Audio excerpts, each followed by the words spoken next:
Bonjour et bienvenue sur la chaîne YouTube de l'Église évangélique italienne de Marcinelle. Notre culte va pas tarder à commencer. En attendant, permettez-moi de vous inviter sur notre page Facebook EEIM juste ici ou à découvrir notre vitrine Instagram EEIM juste là.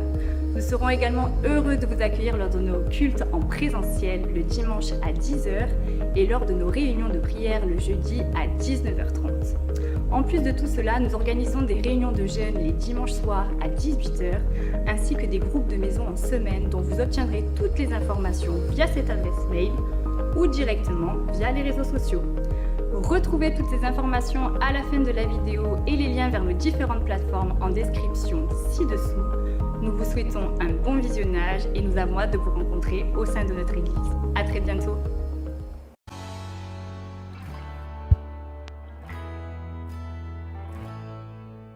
Alléluia. Et donc, je vous apporte aussi les salutations du Conseil général des Églises.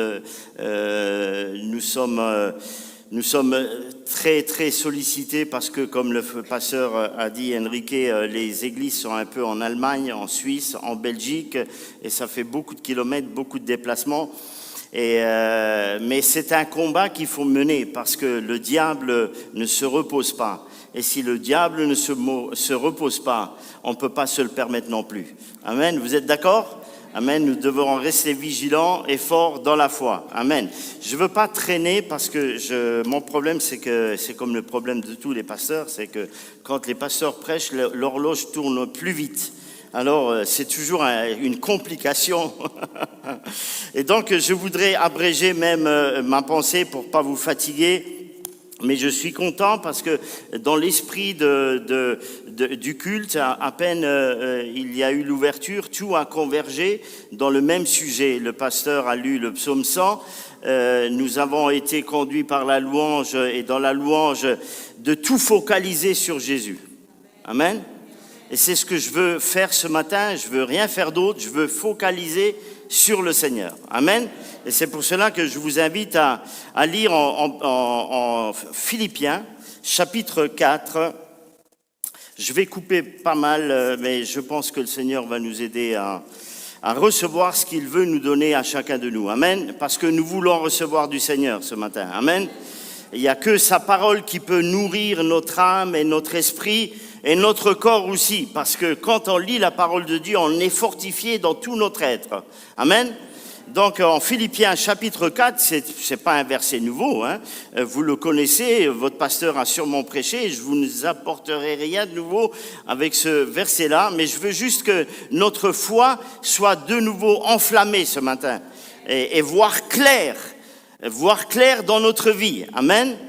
Et donc Philippiens chapitre 4, verset 4 dit « Réjouissez-vous » toujours dans le Seigneur. Je le répète, réjouissez-vous. Amen. Donc, le verset est très simple, très court, très direct. Très direct. On ne peut pas tergiverser, on ne peut pas s'égarer. Les paroles sont simples, les personnages sont cadrés et les situations... On ne peut pas s'égarer avec un petit verset comme ça. Mais le message est complet, il n'y manque rien. Il n'y manque rien dans ce verset-là. Mais ce qui est important de savoir, c'est que dans tout le chapitre 4, on voit qu'il est dans un contexte bien précis. Il est dans un contexte bien précis parce que si on lit le verset 1, il dit « C'est pourquoi, mes chers frères et sœurs, je désire tant vous revoir parce que vous êtes ma joie et vous êtes ma couronne. Et je vous encourage à rester ferme dans le Seigneur. » Amen. Et en ce matin, je voudrais me focaliser vraiment sur ce verset-là. Réjouissez-vous toujours dans le Seigneur avec l'aide du Saint-Esprit. Le Seigneur veut nous parler et veut nous dire quelque chose de très important. On ne peut pas se réjouir du Seigneur si le Seigneur n'est pas notre source. Paul avait rencontré le Seigneur. C'est l'apôtre Paul qui écrit là. Et l'apôtre Paul, on le connaît, c'était un intellectuel, c'était quelqu'un de très bien formé, et un jour, il a rencontré le Seigneur. Et ce n'est pas un hasard si l'apôtre Paul parle du Seigneur, parce qu'il l'a rencontré. Il l'a rencontré. On ne peut pas parler du Seigneur si on le rencontre pas. Le fruit de l'esprit, le fruit de l'action précise de Dieu, c'est quand Jésus nous libère de notre vie du passé. L'apôtre Paul peut parler de la joie parce qu'il a été libéré par le Seigneur Jésus-Christ. Beaucoup de choses peuvent nous apporter de la satisfaction. L'apôtre Paul était un homme sûrement très heureux. Il avait tout réussi dans la vie. Il avait un statut reconnu. Il avait même de l'autorité parce qu'il pouvait arrêter les chrétiens. Il pouvait les enfermer. Il était sûr de sa foi et il ne pouvait pas admettre que les autres ne croient pas comme lui. Et c'est là que sur la route de Damas, le Seigneur l'arrête et lui dit,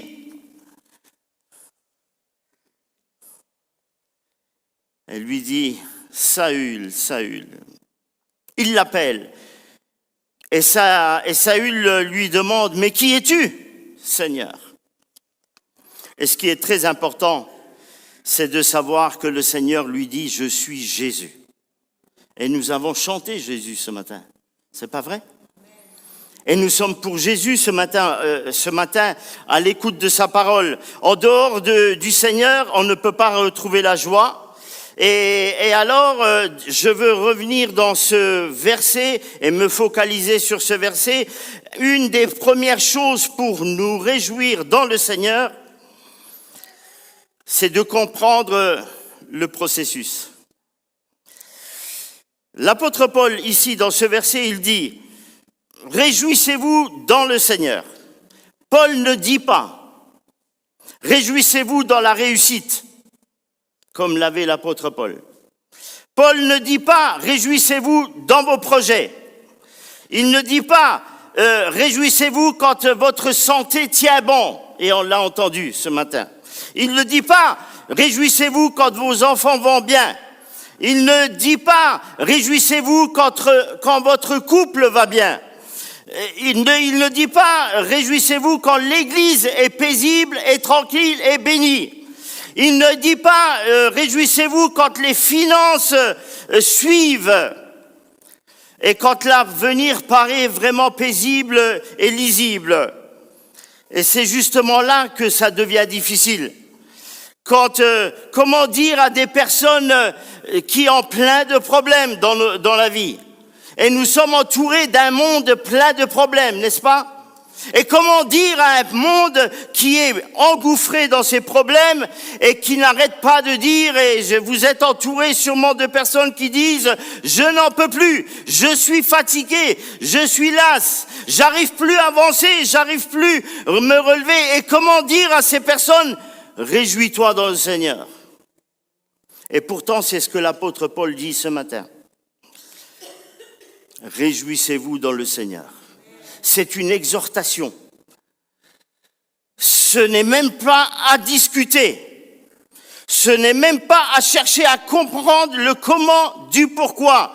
Réjouissez-vous dans le Seigneur. Et attention, celui qui nous le dit ce matin, l'apôtre Paul, on pourrait dire, ah oui, mais c'est facile pour l'apôtre Paul, mais il faut se souvenir que l'apôtre Paul, en écrivant cette lettre, il le dit, non pas d'un beau paysage paradisiaque. Pour ceux qui connaissent l'écriture savent que l'apôtre Paul, il est en prison, il est emprisonné pour la cause du Christ.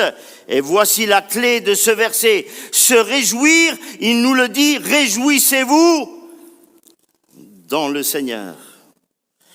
Celui qui est fidèle, celui qui est immuable. Le Seigneur, pourquoi? Parce que c'est le Seigneur qui a été à la croix pour toi et pour moi.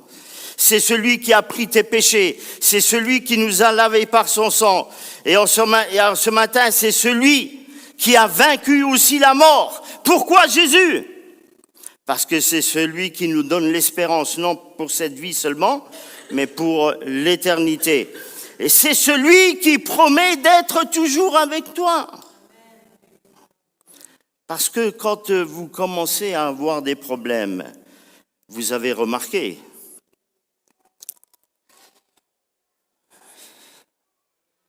qu'il n'y a plus beaucoup de personnes autour de vous.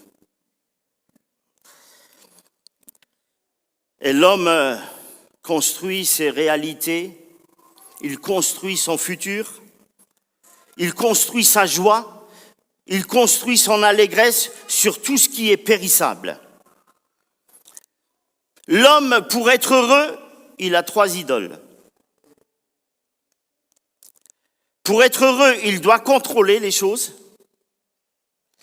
il doit posséder, et tout ce qu'il possède, il veut le garder le plus longtemps possible. C'est pas vrai? Ce n'est pas la logique un peu du jeune riche insensé dans les Écritures, en Luc 12. Quand le Seigneur donne cet exemple, il dit cette personne avait bien gagné sa vie, l'année avait été bonne. Et ses greniers se sont remplis. Il a dû en agrandir d'autres, faire des dépôts plus grands, parce que l'année était vraiment bonne. Et le Seigneur le blâme pas parce qu'il avait bien travaillé. Mais le Seigneur le blâme parce que quand il a vu que tout allait bien, il dit à son âme, maintenant, à son âme, réjouis-toi, repose-toi, appuie-toi sur tout ce que tu as reçu. C'est ça le problème. L'homme veut être un homme qui maîtrise, il veut accumuler, il croit retenir le temps. Mais il suffit d'un diagnostic médical avec des nouvelles un peu rassurantes, très peu rassurantes. Il suffit d'un appel en pleine nuit. Il suffit d'un compte en banque qui se vide. Il suffit d'une trahison soudaine. Il suffit de voir que notre corps vieillit. Et tout change. Il suffit de voir un enfant qui s'éloigne, on l'agrandit, mais il ne veut plus nous écouter, il ne veut plus nous suivre. Il suffit d'assister à la mort d'un ami ou d'un ami proche, d'un membre de la famille, et tout s'écroule. C'est cela la vie ordinaire de tous les jours. C'est cela la vie que nous traversons tous. La vie de l'apôtre Paul était faite de complications et aujourd'hui les complications dans un monde moderne ne sont pas disparues. Nous avons affaire à un système de fonctionnement dans notre vie qui est stéréotypé, que vous soyez en France, en Belgique ou en Chine ou en Amérique, on a tous le même objectif de vie. Nous avons des hommes qui travaillent dur pour avoir une place. Partout dans le monde, chacun cherche un travail pour avoir une place, pour avoir une reconnaissance. Et puis, à un certain moment, la société ferme. Il y a un changement de patron. Et tout ce qui avait été acquis disparaît. Et on s'aperçoit que l'homme avait appuyé toute son espérance et toute sa joie et tout son bonheur dans sa place, dans sa reconnaissance, mais pas dans Dieu. Une mère qui se réjouit de voir sa famille bien ordonnée, bien équilibrée. Les enfants grandissent et quand ils grandissent, après les relations se compliquent de plus en plus. L'un traverse une crise, l'autre s'éloigne et on s'aperçoit que ce qui semblait être harmonieux dans la famille devient vraiment douloureux. Ça, c'est la vie de tous les jours, c'est pas vrai ? Un couple qui croit que sa joie repose sur la solidité de leur amour. Puis viennent les fatigues, puis arrivent les malentendus. C'est pas ce qui arrive tous les jours. Arrivent les blessures non traitées. Et on découvre que ce foyer qui semblait inébranlable, tout d'un coup ressemble à cette maison qui a été construite sur le sable. Vous vous rappelez ?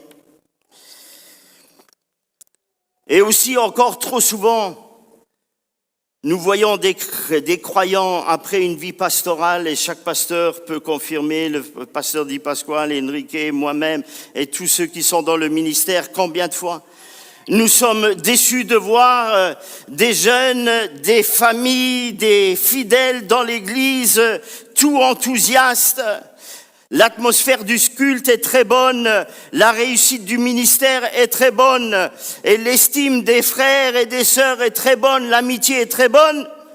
Mais lorsqu'un conflit surgit, on n'arrive plus le régler, on n'arrive plus le gérer, on ne sait plus quoi faire, on est déstabilisé, et tout part en éclats.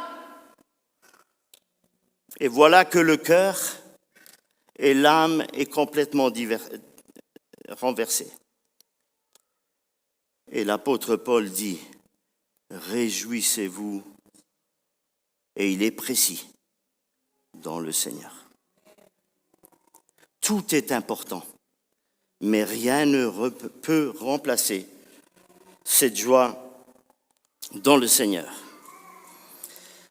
Oui, il y a des chrétiens où tout semble bien, tout semble correct, tout fonctionne bien, et pourtant on a l'impression de voir qu'il manque quelque chose. Ce n'est pas pour rien que l'apôtre Paul dit aux Philippiens, « Réjouissez-vous toujours dans le Seigneur ». On voit des gens qui ont le sourire, mais on sent qu'il y a quelque chose qui ne fonctionne pas. C'est pas vrai? On a l'impression que le sourire masque une douleur. Et l'apôtre Paul dit, réjouissez-vous toujours dans le Seigneur. Ça me rappelle une histoire vécue il y a 40 ans à l'école biblique. Elle m'est venue pendant que je me préparais, je l'avais oublié cette anecdote-là. C'est une expérience personnelle que j'ai faite. Nous étions à l'école biblique il y a 40 ans en Angleterre. J'étais parti à l'école biblique avec mon épouse et nous étions mariés. Nous étions partis aussi avec une voiture et j'avais ramené aussi mon accordéon. Parce que je joue de l'accordéon. Et cela faisait de nous un couple pastoral déjà tout trouvé. Et vous savez que dans les écoles bibliques, il y a ce fonctionnement que les étudiants sont envoyés dans des églises tout autour pour aller encourager les églises. Et donc en voyant notre autonomie, mon épouse, ma voiture et mon accordéon, le directeur nous a envoyés dans une église à une demi-heure de l'école biblique. Et je peux même vous dire le village. Si vous avez Internet, vous pourrez aller même le vérifier. C'est un très beau village, Ringmer, dans le Sussex de l'Angleterre. Le long d'un terrain de cricket. Et je me souviens que pendant les cultes, ceux qui jouaient au cricket, la balle partait dans tous les sens et elle venait taper sur les carreaux de l'église, je m'en souviens encore. Et c'était une baraque en bois encore et tout tremblait. Mais la particularité de cette église, c'était quoi? Que après quelques cultes que j'allais avec mon épouse, on s'est aperçu qu'il y avait 3 personnes qui s'asseyaient toujours devant et 4 personnes qui s'asseyaient toujours derrière. Et après quelques semaines, je voyais toujours les mêmes places, les mêmes personnes, 3 devant et 4 derrière. Et je me suis posé la question, mais il y a quelque chose de bizarre dans cette histoire. Et alors j'ai pris le courage à 2 mains et j'ai demandé à une sœur assez charmante, mais je lui ai dit, mais comment ça se fait qu'il y a toujours 3 personnes devant et 4 personnes derrière? Ah, monsieur le pasteur, vous savez, dans notre église, ça fait 20 ans que c'est comme ça. Ça fait 20 ans que les 3 de devant ne parlent pas aux 4 de derrière. Et ça fait 20 ans que les 4 de derrière ne parlent pas aux 3 de devant.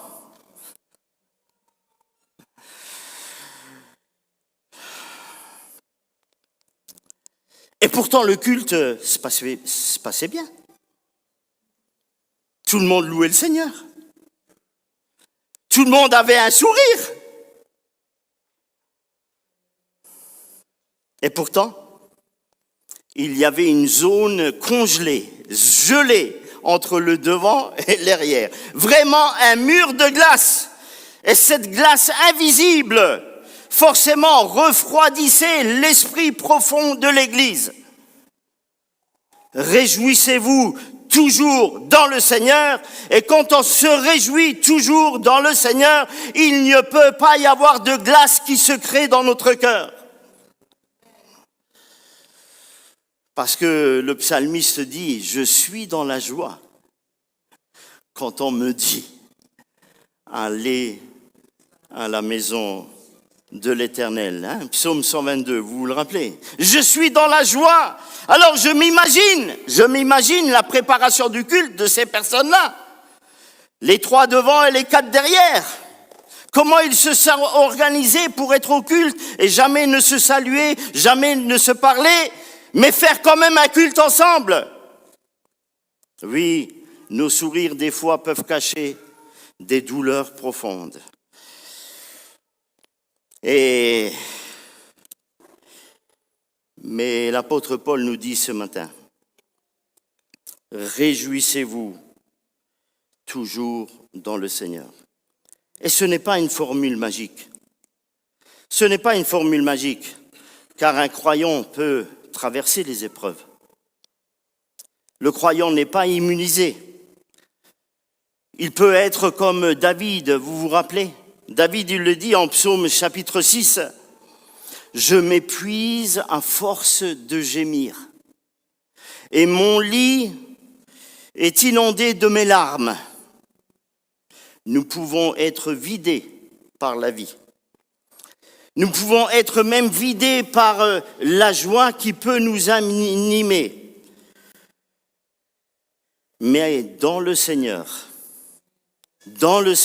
comme nous avons chanté, dans le Seigneur, tout peut trembler sans être à l'intérieur ébranlé.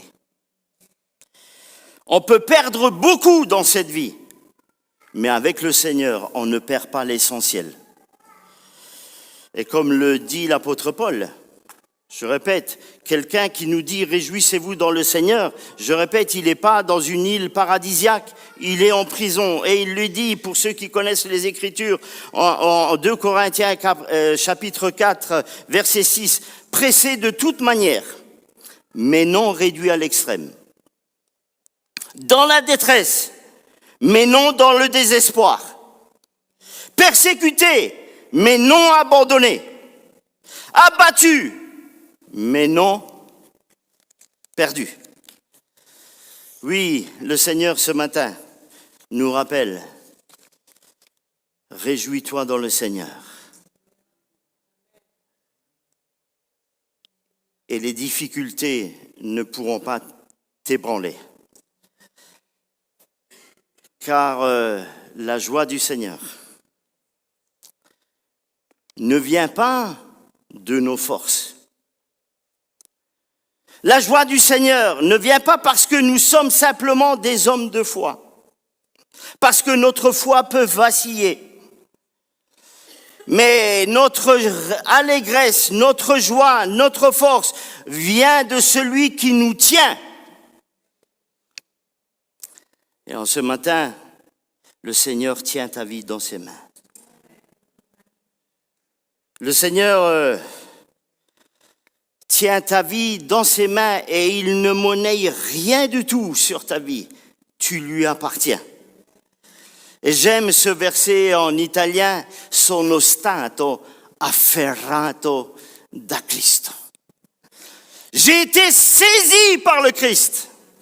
Et il le dit en Philippiens chapitre 3, il le dit, « Frère, je ne pense pas l'avoir saisi. » Vous savez, beaucoup de chrétiens aujourd'hui, ils frôlent l'arrogance parce que pour eux, j'ai l'impression qu'ils ont Dieu dans les poches partout. Ils ont Dieu partout. Je ne sais pas comment ils font. Hein. Ils ont la réponse à tout, ils sont bénis. L'apôtre Paul dit, « Je ne pense pas être arrivé. Je ne pense pas l'avoir saisi moi-même. Mais une chose, je sais. Je cherche à le saisir. Je dois continuer pour l'attraper. Je dois continuer pour arriver au but. J'ai pas tout gagné encore. Mais je le fais, car moi aussi, j'ai été saisi par Jésus-Christ. Amen. Ce matin, est-ce que tu te sens saisi par le Seigneur? Est-ce que tu sens ses poings, ses mains serrer ta vie? Oui, réjouis-toi dans le Seigneur, parce que c'est lui qui a ta vie dans ses mains. Vous voyez, le verset est court. Réjouis-toi dans le Seigneur.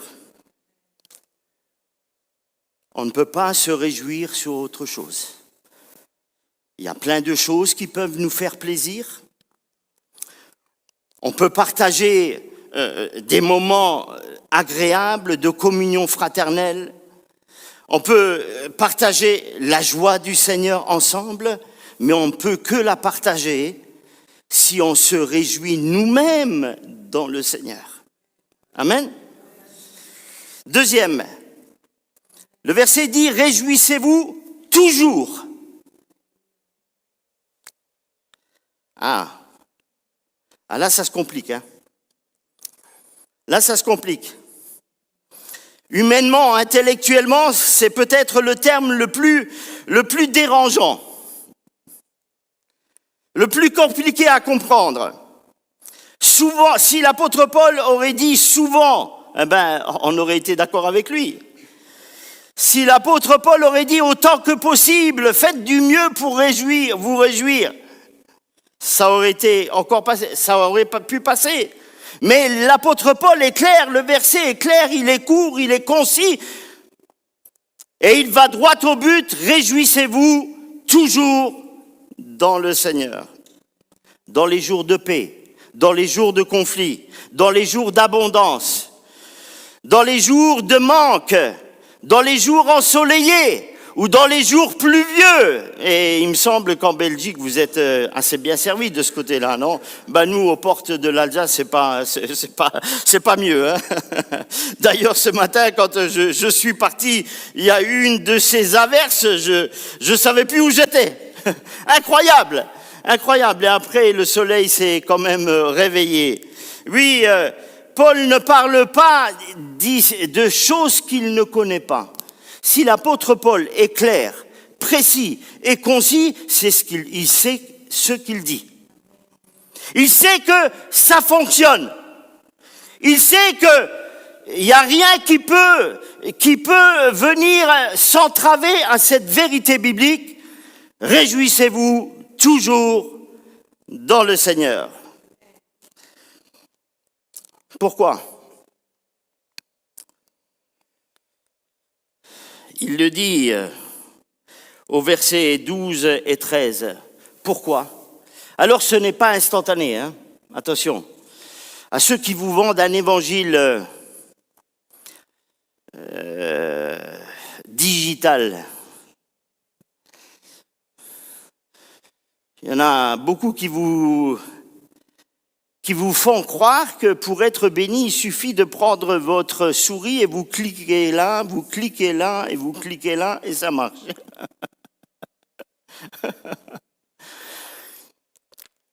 L'apôtre Paul dit, et ça fonctionne, pourquoi? Parce qu'il faut prendre l'écriture dans son complet. Parce qu'il dit un peu plus loin au verset 13 du même chapitre, parce que moi j'ai appris. Moi j'ai appris à être content dans l'état où je me trouve. Et le mot est vraiment fort et puissant. J'ai appris. Il ne dit pas que c'est possible tout de suite d'un jour au lendemain. Vous voulez être et vous voulez vous réjouir toujours dans le Seigneur, il va falloir l'apprendre. Ça ne viendra pas automatiquement. Ça ne vient pas instantanément. Moi, je me souviens que quand je me suis baptisé très très jeune, du moment que j'allais sortir de l'eau, le monde serait complètement différent. Ou ma vie serait complètement différente. Ce n'est pas ce qui s'est passé. Le lendemain du baptême, je me suis retrouvé devant les mêmes complications, devant les mêmes tentations, devant les mêmes péchés qui tournaient autour de moi. Pour être heureux et se réjouir toujours dans le Seigneur, il faut faire comme l'apôtre Paul. J'ai appris. Le chrétien, pour avancer, pour se réjouir toujours dans le Seigneur, il n'a pas d'autre choix que d'aller à l'école du Seigneur. Le chrétien, c'est un écolier qui va à l'école du Seigneur. Vous êtes d'accord avec moi? Vous voyez, quand il y a les classes en France, en Allemagne, aux États-Unis, partout, le matin à 7h, vous voyez les enfants, les étudiants sortir de la maison avec leur sac à dos ou avec leurs oreillettes et avec leur téléphone portable, et ils vont tous à l'école. Et nous, en tant que chrétiens, c'est cela que nous devons faire. Quand nous nous levons, allons à l'école du Seigneur, afin que nous puissions apprendre à nous réjouir toujours dans le Seigneur. Amen. Ce n'est pas automatique. Et le chrétien qui va à l'école du Seigneur, ah oui, et il y en a beaucoup qui ne veulent pas y aller. Parce que c'est une école rude. C'est une école que si tu ne fais pas tes devoirs, ça ne pourra pas fonctionner. C'est une école qui ne dure pas 2 ans et après tu reçois un diplôme. Non. C'est une école qui dure toute ta vie. Elle est rude, elle est lente. C'est une école qui est parfois douloureuse. Parce qu'il y a des choses qu'on ne comprend pas. Et on a besoin d'y retourner pour que notre Maître, le Saint-Esprit, nous aide à comprendre et à recevoir sa parole. Et nous aide à comprendre comment nous réjouir toujours dans le Seigneur. Et cette école nous rend aussi des personnes humbles. C'est l'Ecclésiaste qui le dit. La crainte de l'Éternel enseigne la sagesse. Et l'humilité précède la gloire. Et ce matin, je me réjouis toujours dans le Seigneur parce que je reconnais que lui, c'est le Maître et moi, je suis son écolier. Amen. Je veux me réjouir dans le Seigneur, donc je ne peux pas devenir moi le Seigneur, c'est lui qui doit rester le Seigneur de ma vie. Amen. L'un des drames de notre époque, c'est quoi? C'est que nous voulons des résultats immédiats, c'est pas vrai? Vu qu'on n'a plus le temps, il faut que tout aille très vite. Je ne vous l'apprends pas, c'est vrai? Moi, j'aime bien être aussi... on est tellement submergé qu'on n'a plus le temps, donc il faut que tout aille très vite. Nous voulons des résultats tout de suite. Et malheureusement, ça infecte aussi notre rythme spirituel. On n'a plus de patience devant Dieu. Et voyant que là, il y a un marché à conquérir, il y a même des églises qui sont devenues des églises fast-food. Pour les gens pressés, pour les chrétiens pressés.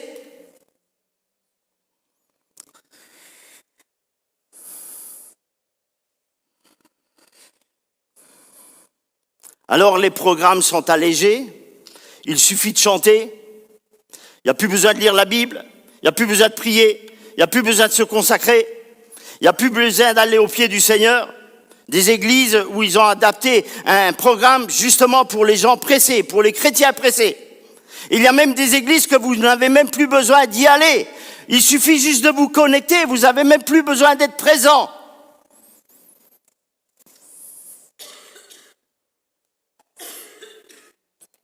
Et il y a beaucoup de personnes qui veulent se connecter avec Dieu, mais ne veulent pas aller à Dieu. Il y a une grande différence, vous êtes d'accord avec moi? L'apôtre Paul dit, réjouissez-vous toujours dans le Seigneur. La joie sans le renoncement est un leurre. Parce que Jésus dira aux disciples, si quelqu'un veut me suivre, qu'il prenne sa croix, qu'il renonce à lui-même. Et on ne peut pas toujours dire, Seigneur, j'ai pas le temps.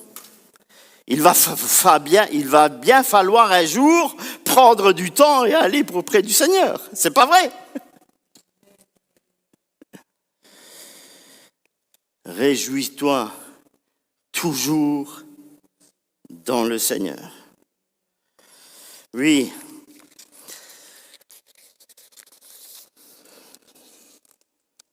Il y a des leçons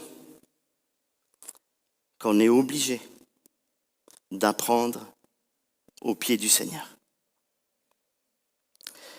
Et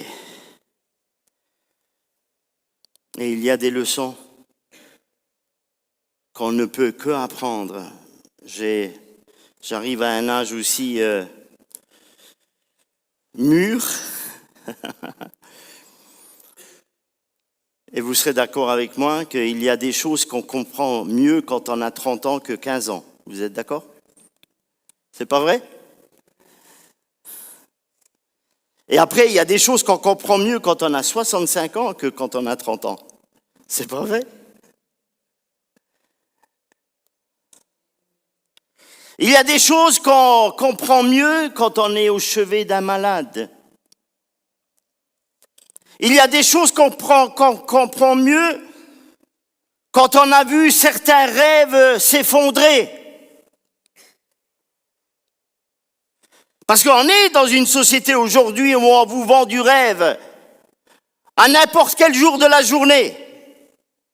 Mais à un certain moment, on s'aperçoit que ces rêves-là ne font que nous effondrer.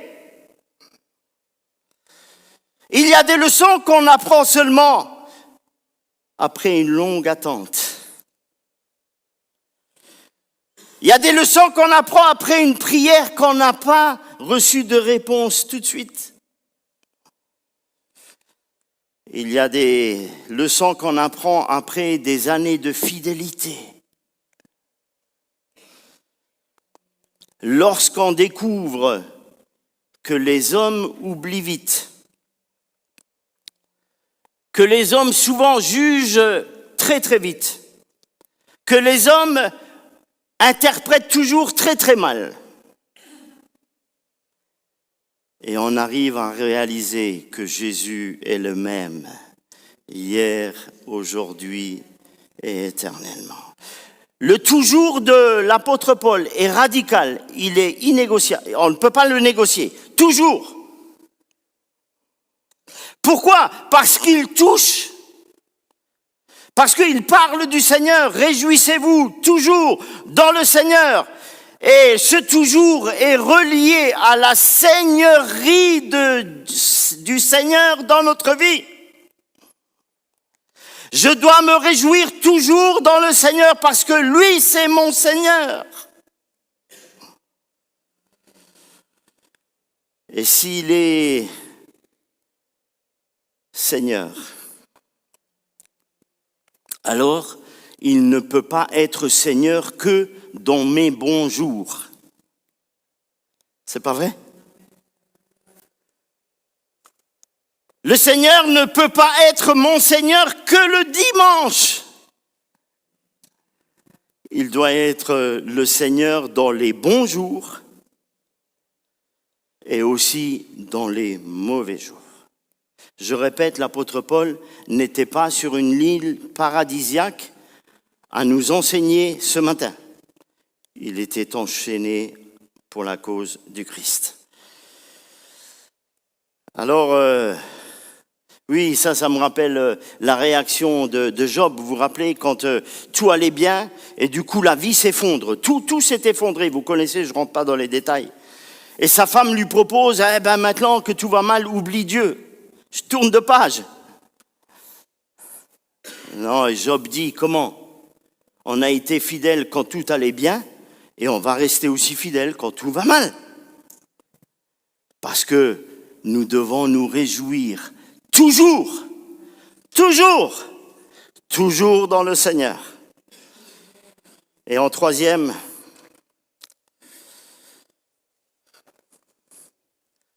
le verset dit, réjouissez-vous dans le Seigneur, je le répète, toujours.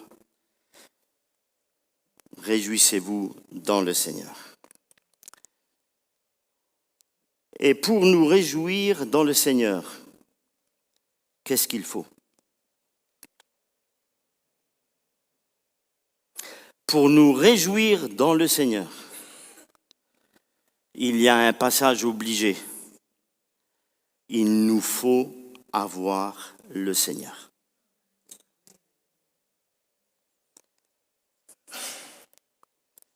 Pour nous réjouir toujours dans le Seigneur, il nous faut avoir le Seigneur. Vous voyez que pourquoi le texte est court ? Parce que dans ces quelques mots, on a la réponse à toute notre problématique. Réjouissez-vous toujours dans le Seigneur, et pour nous réjouir toujours dans le Seigneur, nous avons besoin d'avoir le Seigneur. Amen. Venir à l'église, c'est important. On l'a entendu encore pendant la louange. Mais cela ne suffit pas. Car les religieux aussi vont à l'église. Mon papa, qui est décédé il n'y a pas longtemps, avant d'être un enfant de Dieu, il était religieux. Il était sacristain. Il servait la messe. Mais il n'avait jamais rencontré Dieu. Pour nous réjouir dans le Seigneur, nous avons besoin d'avoir le Seigneur avec nous. Venir à l'église, c'est important, mais cela ne suffit pas. Et beaucoup de personnes veulent connaître la joie du Seigneur. Et beaucoup de personnes ne peuvent pas connaître la joie du Seigneur parce que pour connaître la joie du Seigneur, il faut avoir le Seigneur. Alors on peut connaître les chants, on peut connaître le vocabulaire, comme l'exemple de cette église que je vous ai fait ce matin, 3 devant et 4 derrière. Alors ils chantaient, ils connaissaient tous les chants, ils connaissaient les versets et tout. Mais où était la joie du Seigneur ? Oui, on peut connaître les codes, on peut savoir à quel moment on va se lever et on peut savoir à quel moment on va dire amen. On peut savoir tout cela, c'est pas vrai ?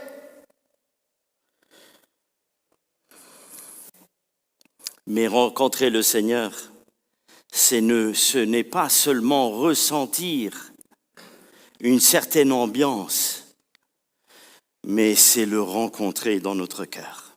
Amen. Là, aujourd'hui, on veut nous vendre beaucoup d'ambiance évangélique.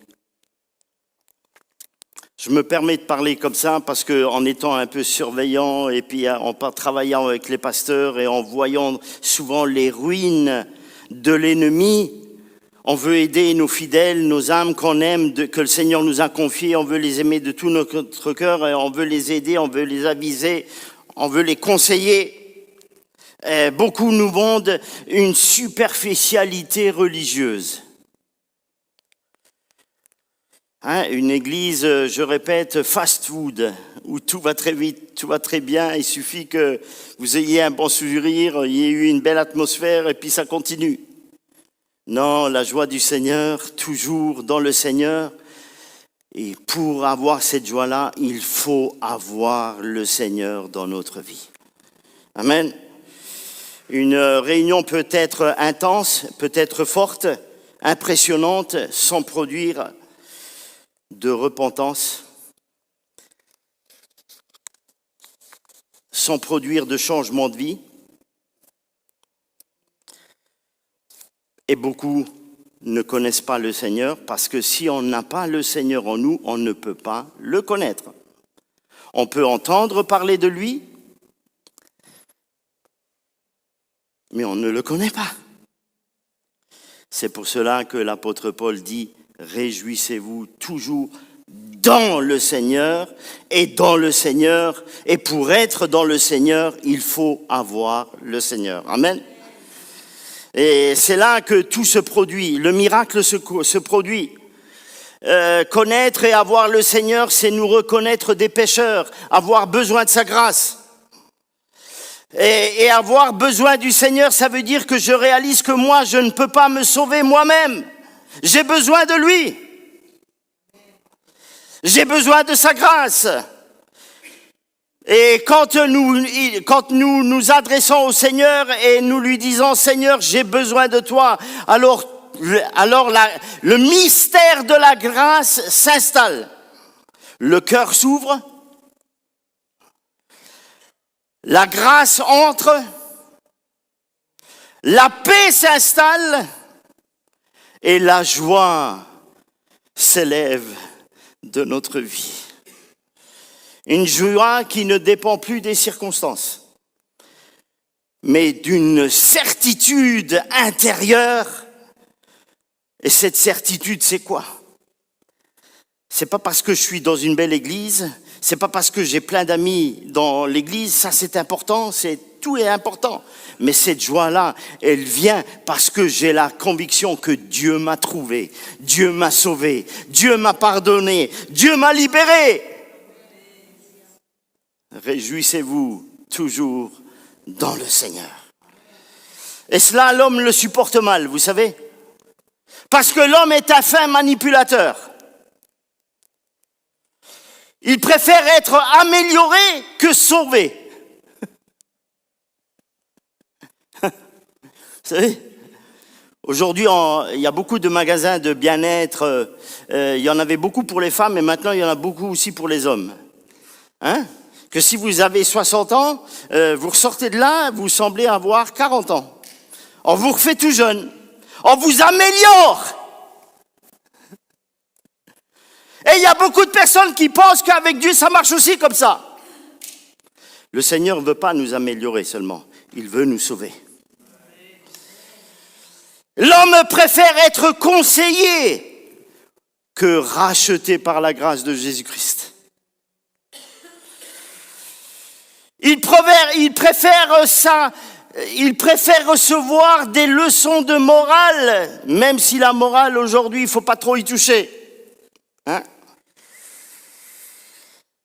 Mais il ne veut surtout pas entendre qu'il a besoin d'être lavé et purifié par le sang de Jésus-Christ.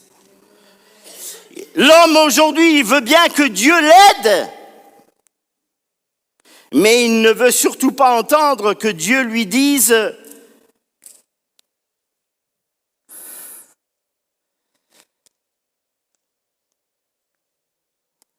que tu es un pécheur et que tu as besoin de ma grâce.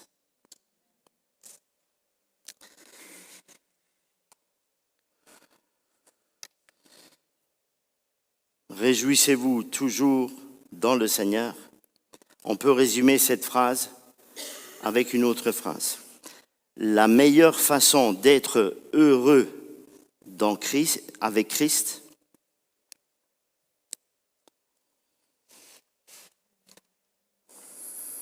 c'est d'être profondément malheureux sans Christ.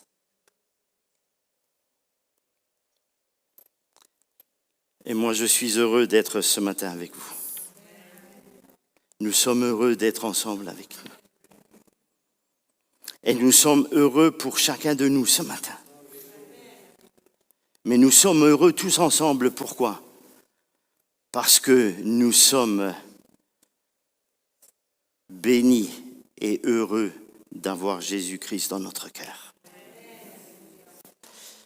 Et nous avons tous la même conviction que nous sommes tous des malheureux sans Jésus-Christ. Réjouissez-vous toujours dans le Seigneur. Vous vous rappelez, il y a plusieurs images, on n'a pas le temps, et je termine. Le fils prodigue, vous vous rappelez? On est tous des fils prodigues là ce matin. Vous êtes d'accord avec moi? On a tous à un moment ou à un autre abandonné le Seigneur. Nous sommes tous nés dans le péché. L'homme s'est éloigné de Dieu et l'homme a besoin, comme le fils prodigue, de revenir. C'est pas vrai? Pour retrouver le bonheur, pour devenir, il a dû revenir.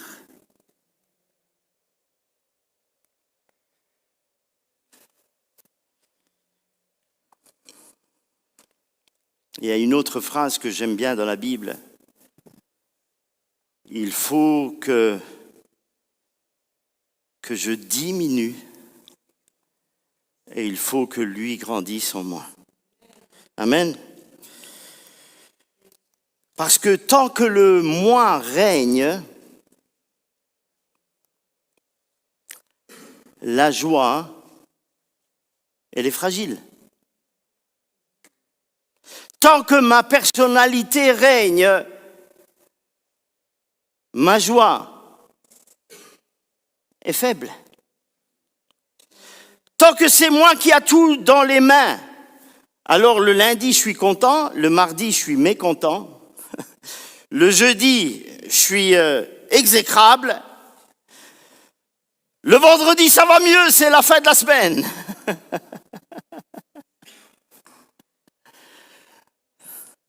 Réjouissez-vous toujours. Et quand c'est lui qui règne, alors ma joie est constante. Elle ne fluctue pas des circonstances. Et donc, je veux terminer. Voilà pourquoi la relation avec Dieu, elle est importante.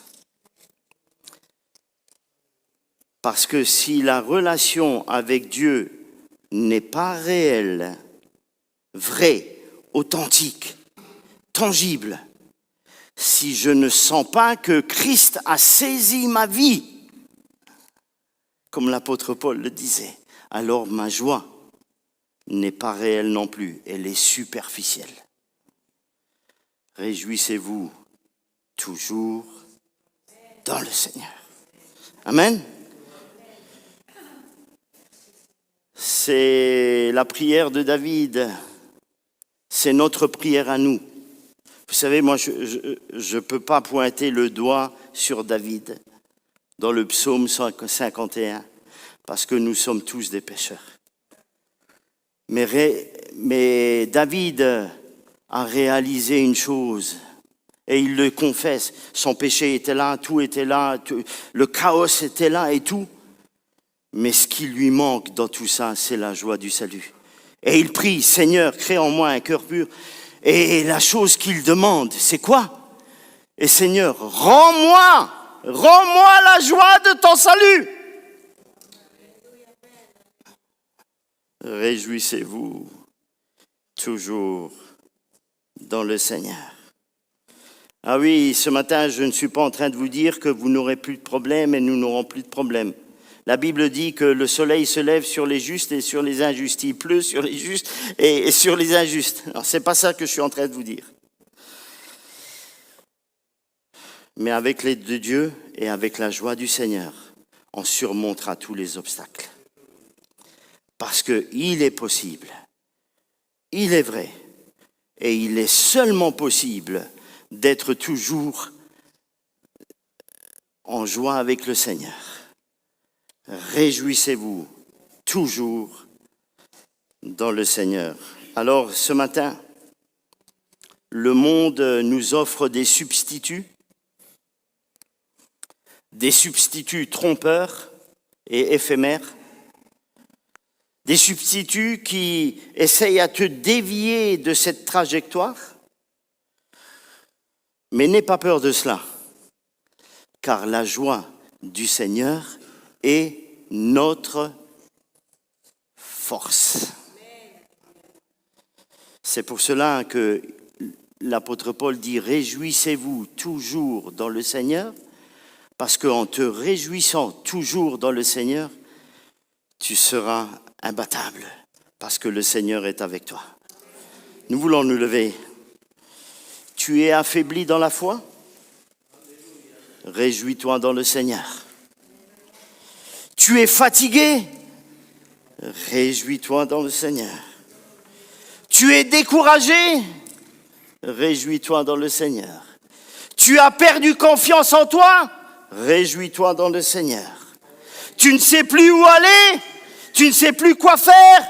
Réjouis-toi dans le Seigneur. Église du Seigneur, bien-aimée, réjouissez-vous toujours dans le Seigneur. Et en personne d'autre. Et en rien d'autre.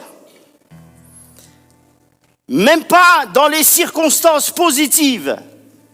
Parce que ma joie ne vient pas des circonstances, elle vient du Seigneur. Amen. Alors, cher ami, réjouis-toi toujours dans le Seigneur. Pourquoi? Parce que tu as seulement besoin du Seigneur et de rien d'autre. Amen. Et ce matin, il est au milieu de nous. Il est au milieu de son peuple, ici à Marcinelle. Il est dans l'église de Marcinelle. Et alors nous pouvons tous dire ensemble, nous avons tout, nous avons le Seigneur. Et alors nous pouvons nous réjouir toujours dans le Seigneur. J'appelle le pasteur Enrique. Alléluia.